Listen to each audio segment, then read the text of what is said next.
Hey there everyone, it's Chris Mack, and today I'm going to go over 3 cold weather survival tips that we can actually learn from infants. For those of you that don't know, my wife and I had our first child here a week ago, and taking care of her has been amazing, but at the same time, it reminded me of some basic survival knowledge and tips.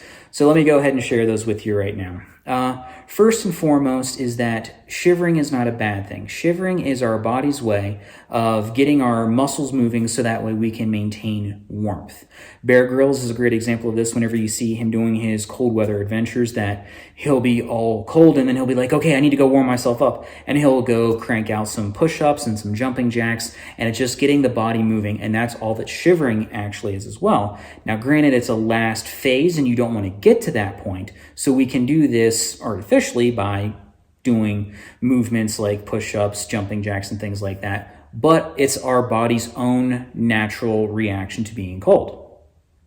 Second one, so anyone who's changed a diaper knows that cold wipes and children equals bladder evacuation, and this is actually a really good survival technique. So one thing I was taught in search and rescue is that if you're going to be out in the cold, before you do, empty your bowel and bladder. And the reason for that is that, have you ever moved your bowels or bladder and it's been cold?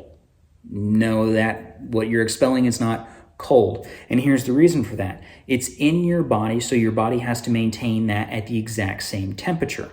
So it's less than, if you empty your bowel and bladder, it is less that your body has to keep warm. It can keep your body warm rather than keeping your waist warm.